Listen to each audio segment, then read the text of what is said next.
Screen visible है? Yes sir. Okay. D pharmacy first year में anatomy physiology का एक टॉपिक है आपका यूरिनरी सिस्टम, जिसको हम एक्सक्रीटरी सिस्टम भी कहते हैं। ठीक है, हम यूरिनरी सिस्टम की एनाटॉमी एंड फिजियोलॉजी देखेंगे। इसमें कौन से पार्ट्स आते हैं और किस पार्ट का क्या काम होता है। यूरिनरी सिस्टम को हम रीनल सिस्टम भी कहते हैं, इसको हम एक्सक्रीटरी सिस्टम भी कहते हैं। ठीक है, इसको कुछ लोग केवल किडनी भी कहते हैं। ठीक है, जैसा कि आप लोग जानते हो, किडनी में फिल्ट्रेशन का काम होता है ना। हमारी बॉडी में जितने भी सिस्टम्स है, 10 सिस्टम्स है, ये आपस में कोऑर्डिनेशन से काम करते हैं। अब जैसे हार्ट ने पंपिंग की तो पूरी बॉडी में ब्लड सर्कुलेट हो रहा है। हमारा जो डाइजेस्टिव सिस्टम है वो डाइजेशन का काम कर रहा है, जो कुछ हम फूड कंज्यूम कर रहे हैं उसको डाइजेस्ट कर रहा है, जिससे हमारी बॉडी को न्यूट्रिशंस और एनर्जी मिल रहा है। तो हमारी बॉडी में जो भी बायोकेमिकल रिएक्शंस हो रहे हैं और हमारी बॉडी में डाइजेशन हो रहा है, तो उसके बाद जो ऐसे वेस्ट प्रोडक्ट्स बन रहे हैं, गैसेस बन रही हैं, लिक्विड प्रोडक्ट्स बन रहे हैं, सेमी सॉलिड सॉलिड प्रोडक्ट्स बन रहे हैं, जिनको बॉडी से एक्सक्रीट करना जरूरी है। तो हमारे जीआई ट्रैक से जो एक्सक्रीशन होता है वो फीसिस के थ्रू, स्टूल के थ्रू होता है। और जो लिक्विड प्रोडक्ट्स हैं उनका जो एक्सचेंज होगा, उनका जो बॉडी से एक्सपेल आउट किया जाएगा वो किडनी से किया जाएगा। और जो गैसेस में बन रहे हैं उनको लंग से किया जाएगा। तो लंग्स ऐसी चीजों को बॉडी से बाहर निकालेगा जो गैसेस फॉर्म में है। ठीक है, हम इनहेल एक्सहेल करते हैं, सांस लेते हैं और सांस छोड़ते हैं। तो जब हम सांस छोड़ते हैं तो जो भी हमारे गैसेस एक्सक्रीशंस है वो हमारी सांस से बाहर चले जाते हैं जब हम ब्रीद आउट करते हैं। और जो सॉलिड सेमी सॉलिड नेचर के हैं वो स्टूल के थ्रू, फीसिस के थ्रू बॉडी से एक्सक्रीट आउट हो जाते हैं। और जो लिक्विड फॉर्म में होते हैं वो आपका यूरिनरी सिस्टम के थ्रू बॉडी से बाहर कर दिए जाते हैं। तो किडनी फिल्ट्रेशन का काम करती है। किसको फिल्टर करेगी किडनी? ब्लड को फिल्टर करेगी। ब्लड को फिल्टर करेगी तो उससे क्या बनेगा? यूरिन बनेगा। ठीक है, और वो यूरिन समय समय पे जब ब्लैडर फिलअप हो जाता है तो उसको बॉडी से बाहर निकाल दिया जाता। तो किडनी को जो आर्टरीज और वेन्स ब्लड सप्लाई करती हैं हम उनको रीनल आर्टरीज और रीनल वेन्स कहते हैं। ठीक है, किडनी नंबर्स में 2 होती है, एक लेफ्ट साइड प्रेजेंट होती है, एक राइट साइड प्रेजेंट होती है। और किडनी के ऊपर एड्रिनल ग्लैंड प्रेजेंट होता है। एड्रिनल ग्लैंड एक कैप लाइक स्ट्रक्चर होता है जो कि लेफ्ट और राइट किडनी के टॉप पर प्रेजेंट रहता है। और adrenal gland adrenaline hormone secrete करती है, जो कि हमारे सर्वाइवल के लिए बहुत ज्यादा जरूरी है। हम इसको फाइट एंड फ्लाइट हार्मोन भी कहते हैं। ये हमारे हार्ट रेट को बढ़ा देता है, एड्रेनालिन हमारी ब्रीदिंग रेट को बढ़ा देता है। ठीक है, और हमारा जो सिंपैथेटिक नर्वस सिस्टम होता है उसको एक्टिवेट कर देता है। तो एड्रेनालिन के इंजेक्शंस भी आते हैं और ये इमरजेंसी ड्रग में यूज होता है। तो एड्रेनालिन के जो इंजेक्शन है वो बॉडी के किस सिस्टम पे काम करते हैं? रीनल सिस्टम पे काम करते हैं, एक्सक्रीटरी सिस्टम पे काम करते हैं, किडनी पे काम करते हैं। ठीक है, यदि किडनी सही से काम ना करे तो व्यक्ति की बॉडी में सूजन आ सकती है, एडिमा आ सकता है और वेस्ट प्रोडक्ट्स का एक्यूमुलेशन हो सकता है, जिस वजह से बॉडी में टॉक्सिसिटी बढ़ सकती है। तो किडनी एक आपकी होगी लेफ्ट किडनी और राइट किडनी, और इसको हम कहते हैं रीनल वेन। ठीक है, रीनल वेन और रीनल आर्टरी। रीनल आर्टरी क्या करेगी? किडनी को प्योर ऑक्सीजनेटेड ब्लड सप्लाई करेगी। और रीनल वेन किडनी से जो भी ब्लड में ऑक्सीजन यूज नहीं है उसको कलेक्ट करके हार्ट तक लेके जाएगी। और ये वाला पार्ट जो होता है इसको हम यूरेटर कहते हैं। क्या कहते हैं? यूरेटर। यूरेटर एक पाइप होता है जिससे यूरिनरी ब्लैडर कनेक्टेड होता है। यूरिनरी ब्लैडर में यूरिन कलेक्ट होता है और यहाँ के मसल्स में जब प्रेशर बढ़ जाता है तो यूरेथ्रा के थ्रू व्यक्ति यूरिन पास कर देता है। इस तरह से यूरिन का फॉर्मेशन होता है और यूरिन का बॉडी से एक्सक्रीशन होता है। अब हम इसको और थोड़ा डीपली देखते हैं कि ये किडनी के अंदर क्या होता है, फिल्ट्रेशन कैसे होता है और यूरिन का फॉर्मेशन कैसे होता है।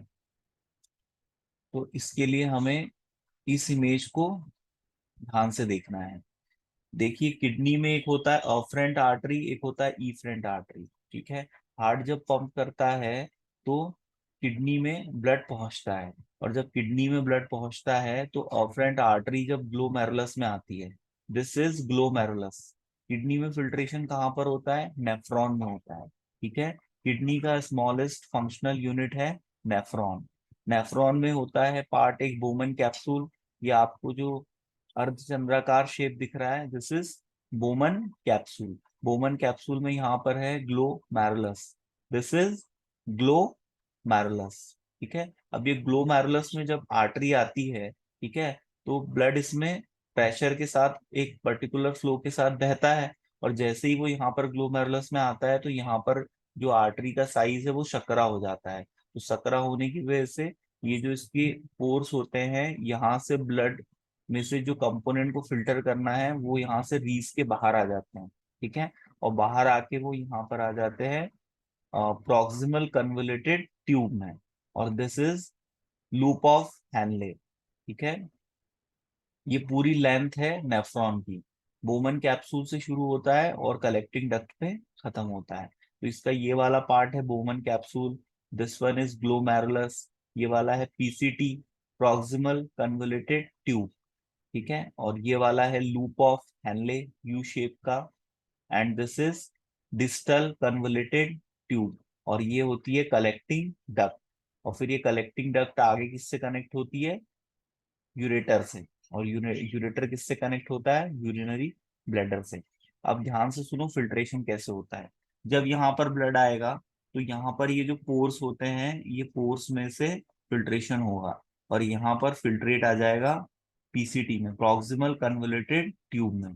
ठीक है, फिर यहाँ से उसमें से जो भी चीजें बॉडी को वापस चाहिए वो रीअब्सॉर्ब कर ली जाएगी। जैसे कुछ न्यूट्रिशंस हैं, कुछ मिनरल्स हैं, या हो सकता है पानी की बॉडी को और ज्यादा जरूरत हो। ठीक है, तो फिर पानी को यहाँ से रीअब्सॉर्ब कर लिया जाएगा, मिनरल्स को रीअब्सॉर्ब कर लिया जाएगा। सोडियम, सोडियम हुआ, वाटर हुआ, कोई भी इलेक्ट्रोलाइट यदि बॉडी को जरूरत है तो वो उसको फिर से रीअब्सॉर्ब कर लेगी। तो फिल्ट्रेशन तो यहाँ ग्लोमेरुलस में होता है, लेकिन ये जो नीचे का हिस्सा है पीसीटी, डीसीटी और लूप ऑफ हेनले, यहाँ पर रीअब्सॉर्प्शन होता है। यहाँ पर इलेक्ट्रोलाइट्स को फिर से ब्लड सर्कुलेशन में रीअब्सॉर्ब कर लिया जाता है। तो यूरिन यहाँ पर फिल्टर होगा ब्लड, और यहाँ से यूरिन बन जाएगा। ठीक है, मतलब फिल्टर होके जैसे 1 लीटर में से 100 ml यहाँ पर फिल्ट्रेट आएगा, लेकिन वो 100 ml में से भी यहाँ तक आते आते तक 99 ml जो होगा वो रीएब्जॉर्ब हो जाएगा, और केवल 1 लीटर ब्लड जब गुजरेगा तो केवल 1 ml यूरिन बनता है। ठीक है, और 1 ml यूरिन बनता है तो फाइनली वो कहाँ पर सेव होता है? यूरिनरी ब्लैडर में। और जो भी ड्रग्स आपके यूरिनरी सिस्टम पे काम करते हैं हम उनको क्या कहते हैं? डायूरेटिक ड्रग्स और एंटी डायूरेटिक ड्रग्स। तो डायूरेटिक ड्रग्स क्या करते हैं? यूरिन के फ्लो को बढ़ा देते हैं, और एंटी डायूरेटिक ड्रग्स क्या करते हैं? यूरिन के प्रोडक्शन को, यूरिन के फ्लो को कम कर देते हैं। ठीक है, तो ये हमको नेक्स्ट ईयर में पढ़ना है, इसलिए मैं अभी आपको बस जनरली बता रहा हूँ। बाकी आपको ये किडनी का स्ट्रक्चर समझ में आया है। यहाँ पर आप देखोगे ये है इसका मेडुला पार्ट, ये है इसका कॉर्टेक्स पार्ट। किडनी का जो इनर पार्ट होता है इसको मेड्यूला पार्ट कहते हैं, और ये जो सुपरफिशियल पार्ट होता है इसको हम कॉर्टेक्स पार्ट कहते हैं। ठीक है, this is cortex and this is medulla. और यहाँ पर ये आर्टरीज है और वेन्स है जो कि किडनी को ब्लड सप्लाई कर रही है। तो दोनों किडनी में क्या है? बहुत सारे नेफ्रॉन्स पाए जाते हैं, है ना, मिलियंस के काउंटिंग में नेफ्रॉन्स होते हैं। और ये नेफ्रॉन कहाँ पर पाए जाते हैं? ये किडनी के अंदर। और मेन किडनी का जो फिल्ट्रेशन का काम है वो ये नेफ्रॉन करेगा। तो नेफ्रॉन कहाँ से शुरू होता है? बोमन कैप्सूल से शुरू होगा और कलेक्टिंग डक्ट पे एंड हो जाएगा। ये काफी लंबा सेल होता है, और ये सेल में क्वालिटी होती है फिल्ट्रेशन की।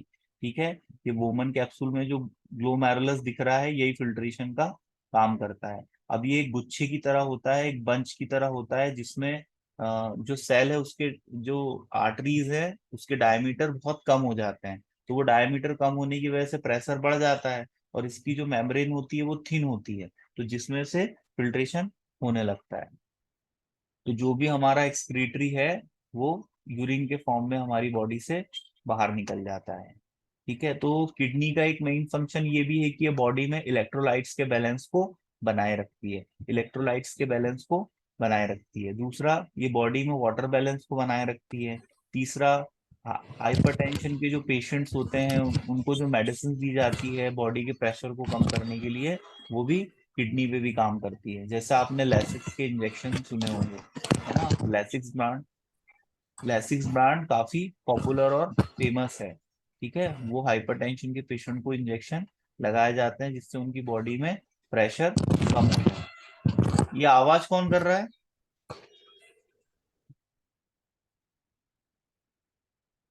तो ये जो इंजेक्शंस है वो हाइपरटेंशन के पेशेंट को लगाए जाते हैं लैसिक्स के। ठीक है। और एंजियोटेंसिन सिस्टम, ये आपको बायोकेमिस्ट्री में पढ़ना है नेक्स्ट ईयर में। तो एंजियोटेंसिन सिस्टम के थ्रू किडनी क्या करती है, बॉडी के प्रेशर को रेगुलेट करती है। एंजियोटेंसिन जो एंजाइम होते हैं उनसे किडनी प्रेशर को मेंटेन करती है। तो ये किडनी का स्ट्रक्चर हुआ। इसमें मेडुला पार्ट हुआ, कॉर्टेक्स पार्ट हुआ, इसमें नेफ्रॉन हुआ। कोई आपसे पूछे कि भाई यूरिनरी सिस्टम के पार्ट्स के नाम क्या है, तो आप इसमें नेफ्रॉन का डायग्राम बनाएंगे।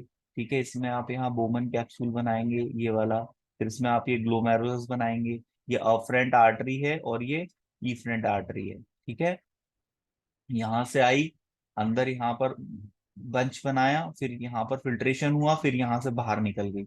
और फिर बाहर निकलने के बाद ये जो नेफ्रॉन है उसके आसपास ही रहती है। क्यों? क्योंकि यहाँ से फिर रीअब्जॉर्प्शन होगा ना, इसलिए ये इसमें देखो यहाँ पर ये इसी के साथ मर्ज है ना।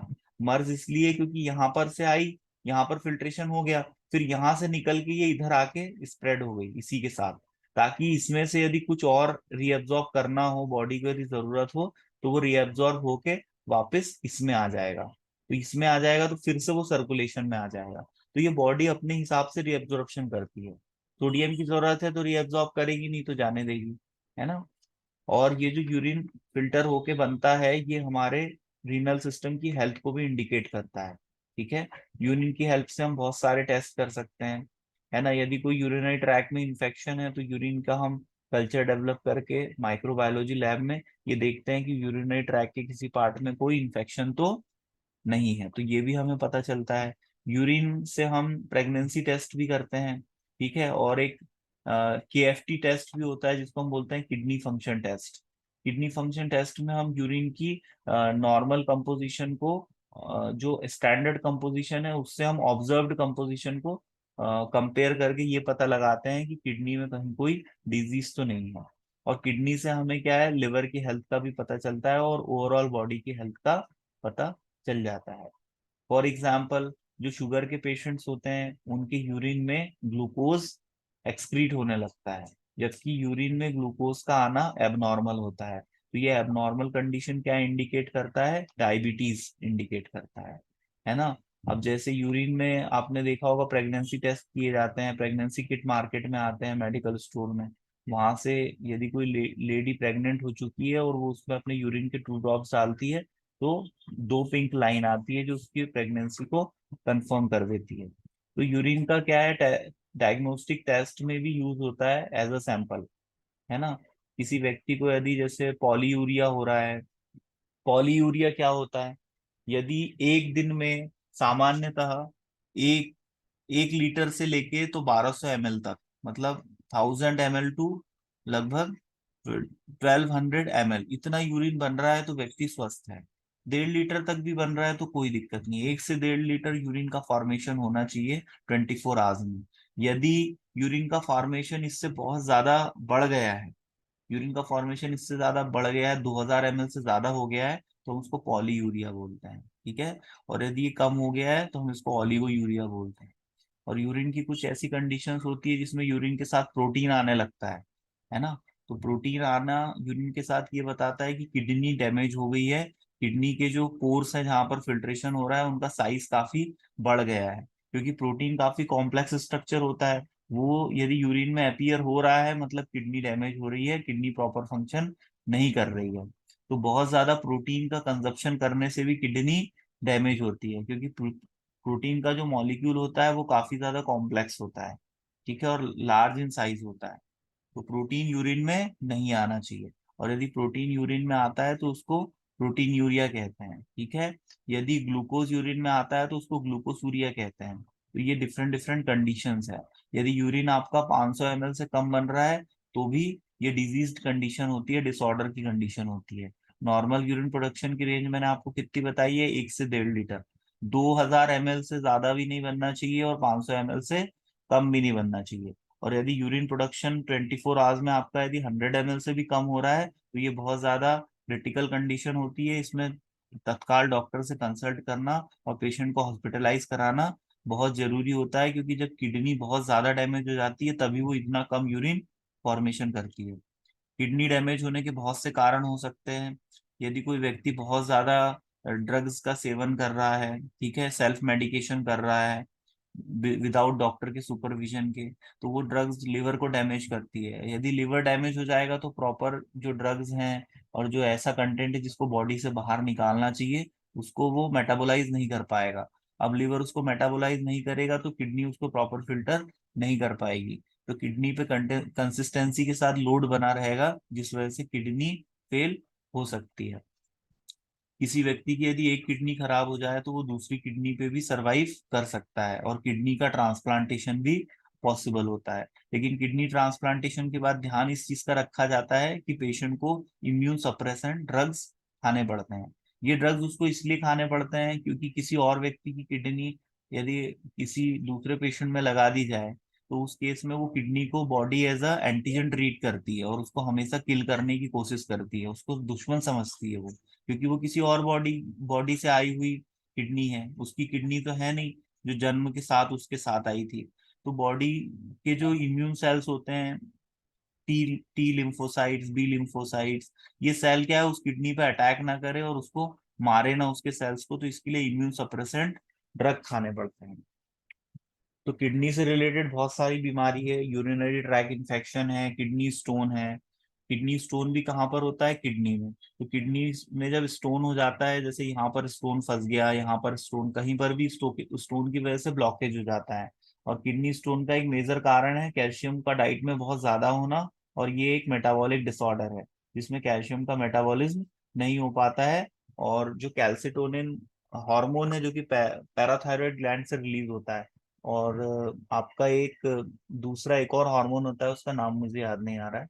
पैराथायरॉयड ग्लैंड कहाँ प्रेजेंट होता है, हमारे थायराइड ग्लैंड के पीछे। तो उससे जो कैल्सिटोनिन हार्मोन होता है वो कैल्शियम के लेवल को ब्लड में रेगुलेट करता है।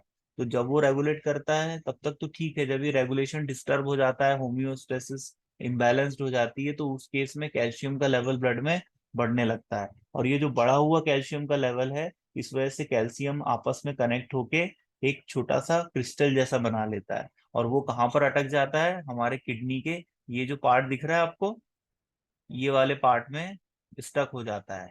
ये वाला पार्ट, ये वाला पार्ट है ना, आपने सुना होगा भाई किसी को किडनी स्टोन हो गया तो भाई 18 mm का निकला, 16 mm का निकला, है ना। तो वो जो निकलता है पत्थर छोटा सा, इसलिए इसको पथरी भी बोलते हैं, क्योंकि कैल्शियम हार्ड होता है ना। हमारे बोन में, टीथ में कैल्शियम प्रेजेंट रहता है जो कि हार्डनिंग प्रोवाइड करता है। अब ये इतना हार्ड होता है कि ये जहां पर भी फंस जाता है ना, वहां से फिर वहां पर ब्लॉकेज कॉज करता है। और उस ब्लॉकेज की वजह से फिर कोई चीज आगे बढ़ पाएगी क्या, नहीं बढ़ पाएगी। तो किडनी स्टोन के पेशेंट को भयंकर पेन होता है, तो उसको कैल्शियम की डाइट लेने से मना किया जाता है, क्योंकि ऑलरेडी उसके ब्लड में कैल्शियम ज्यादा था तभी तो उसको किडनी स्टोन हुआ है ना। तो उसको कैल्शियम की डाइट मना की जाती है, उसको कैल्शियम को का परहेज रहता है। तो दूध वूध नहीं पीता वो, है ना, इस टाइप से, जो भी चूना वूना नहीं खाना है, चूने में भी कैल्शियम होता है ना। तो ऐसी चीजें उसको फिर मना की जाती है। तो किडनी स्टोन भी किडनी से रिलेटेड एक बहुत बड़ी प्रॉब्लम है। और कुछ ऐसे बैक्टीरिया वायरसेस होते हैं जो यूरिनरी ट्रैक इन्फेक्शन कॉज करते हैं। यूरिनरी ट्रैक क्या होता है, ये पूरा यूरिनरी ट्रैक है जो आपको ये दिख रहा है। किडनी आएगा इसमें, यूरेटर आएगा, है ना। इसमें कहीं पर भी बैक्टीरिया वायरस अटैक करके इन्फेक्शन कॉज कर सकता है, जिसकी वजह से यूरिन के साथ ब्लीडिंग हो सकती है। आपने देखा होगा कभी कभी यूरिन करने में बहुत ज्यादा प्रॉब्लम होती है ना। या बहुत कम जब हम पानी पीते हैं, बॉडी डिहाइड्रेटेड हो जाती है, तो यूरिन का जो कलर है वो काफी येलोइश हो जाता है और यूरिन कंसंट्रेटेड हो जाता है। तो कंसंट्रेटेड जब यूरिन हो जाएगा तो जब हम यूरिन पास करेंगे तो हमें जलन का एहसास होगा, और उस जलन के साथ हमें पेन भी हो सकता है। तो ये जो सारी प्रॉब्लम्स हैं ये आपके यूरिनरी सिस्टम से रिलेटेड होती हैं, ठीक है। तो आपको इसका किडनी के पार्ट्स के बारे में समझ में आया।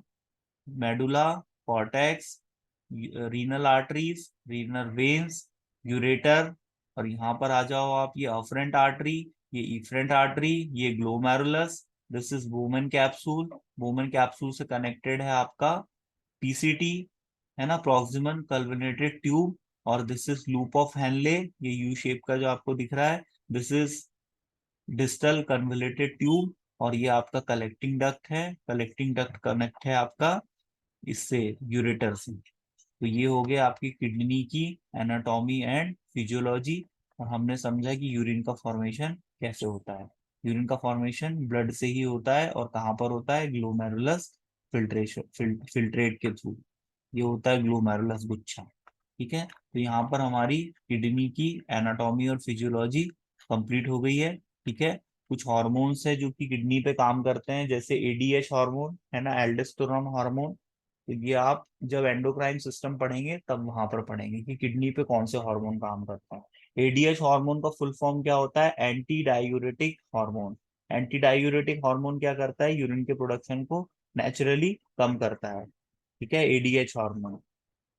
वैसोप्रेसिन हार्मोन है ना, वैसोप्रेसिन हार्मोन भी किडनी पे काम करता है। तो जब एंडोक्राइन सिस्टम पढ़ेंगे तब हम ऐसे हार्मोन्स देखेंगे जो कि आपके यूरिनरी सिस्टम पे काम करते हैं। ठीक है, और ये जो किडनी होती है, तो थोड़ा सा किडनी, लेफ्ट और राइट साइड की जो किडनी होती है उनकी जो पोजीशन होती है उसमें थोड़ा सा अंतर रहता है। आपने सुना होगा कि हमारे लेफ्ट और राइट साइड में अलग अलग ऑर्गन प्रेजेंट है ना, तो उन ऑर्गन को प्रॉपर स्पेस मिल पाए, इसलिए कोई जरूरी नहीं है कि भाई दोनों बहुत ज्यादा पैरेलली प्रेजेंट हो। तो एक ऊपर और नीचे होती है किडनी।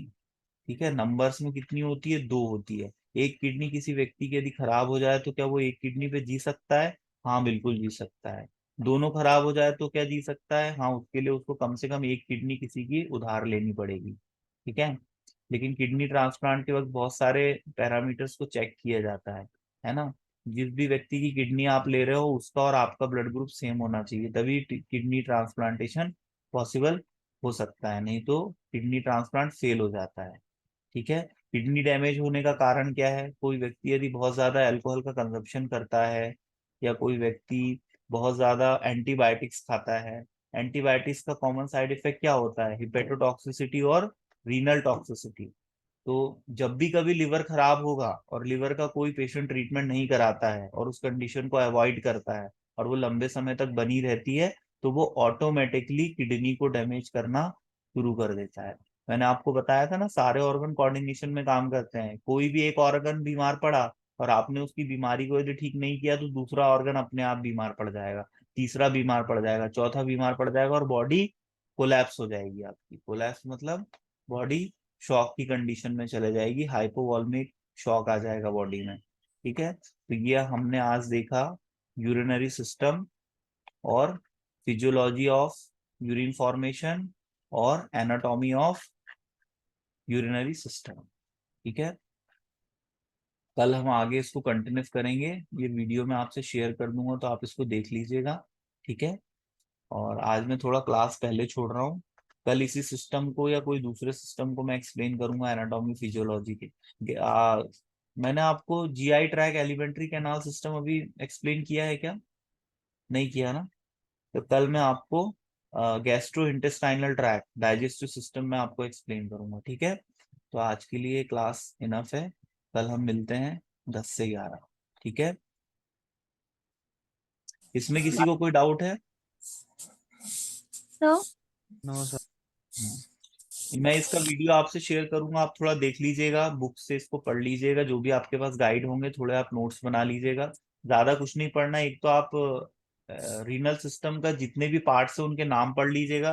दो दो तीन तीन लाइन का डिस्क्रिप्शन लिखना है आपको। और किडनी का फंक्शन पूछा जाता है, तो किडनी का फंक्शन मैंने आपको बताया, इलेक्ट्रोलाइट का बैलेंस बनाना और फिल्ट्रेशन का काम करती है। ठीक है, और डायग्नोस्टिक टेस्ट में भी किडनी काफी हेल्प करती है, क्योंकि यूरिन में बहुत सारे टेस्ट लगाए जाते हैं। आपने भी कभी ना कभी यूरिन का सैंपल पैथोलॉजी में सबमिट किया ही होगा, है ना, तो उससे बहुत सारी डिजीज का कंफर्मेशन हो जाता है। है ना। जैसे डायबिटीज मैंने आपको बताया, प्रेगनेंसी कंफर्म हो जाती है। यूरिनरी ट्रैक में यदि कोई इन्फेक्शन है तो वो हम कंफर्म कर सकते हैं, है ना। और फिर दूसरा आपने देखा होगा ब्लड सैंपल, सीबीसी टेस्ट, है ना। सीबीटी टेस्ट से भी हमें बहुत सारी इंफॉर्मेशन मिलती है ना। एक आपका एलएफटी भी होता है, लिवर फंक्शन टेस्ट। ये सब आपके पैथोलॉजी लैब्स में होने वाले टेस्ट हैं, ठीक है। और ये डायग्नोसिस के लिए यूज होते हैं, बीमारी की जांच करने के लिए यूज होते हैं। अब किसी व्यक्ति के यूरिन में यदि खून आ रहा है तो वो देख के डर जाएगा, है ना। तो वो डॉक्टर के पास जाएगा, तो डॉक्टर जब उसके यूरिन का टेस्ट करवाएगा तभी तो उसको पता चलेगा कि क्या प्रॉब्लम है ना। या तो फिर किडनी की आपको जैसे सिटी स्कैन भी करानी पड़ सकती है ना। तो उससे पता चलता है कि भाई यदि किडनी स्टोन है तो उसका साइज क्या है और कहाँ पर वो फंसा हुआ है ना। या तो वो दवाई गोली से उसको डिसॉल्व करने की कोशिश की जाएगी, और यदि नहीं होगा तो फिर अल्टीमेटली सर्जरी के थ्रू उस किडनी के उस स्टोन को निकालना पड़ता है। तो किडनी की जो सबसे कॉमन प्रॉब्लम है सोसाइटी में वो है पथरी, ठीक है। पथरी की प्रॉब्लम सबसे ज्यादा देखी जाती है, क्योंकि भारत देश में क्या है, लोग दूध का कंजप्शन बहुत ज्यादा करते हैं, तो बहुत ज्यादा दूध पीने से भी बॉडी में कैल्शियम बढ़ जाता है। और दूसरा हार्मोन्स का जो डिस्टरबेंस होता है, मैंने आपको बताया ना, कैल्सिटोनिन हार्मोन, उसके उसके प्रॉपर इनफंक्शनिंग की वजह से भी कैल्शियम का लेवल ब्लड में बढ़ जाता है। हमें कैल्शियम की डेली नीड कितनी होती है, हमें 1000 mg कैल्शियम डेली लेना है, 1 ग्राम कैल्शियम, है ना। अब हमारा हमेशा कैल्शियम इससे ज्यादा बॉडी में जाएगा तो क्या होगा, आगे चल के कैल्शियम का लेवल धीरे धीरे ब्लड में बढ़ने लगेगा, तो उसकी वजह से हमें किडनी स्टोन का प्रॉब्लम हो जाएगा, ठीक है। तो हम इसको आगे नेक्स्ट देखेंगे, डाइजेस्टिव सिस्टम, कल की क्लास में, ठीक है। Have a nice day. Thank you, sir. Most welcome.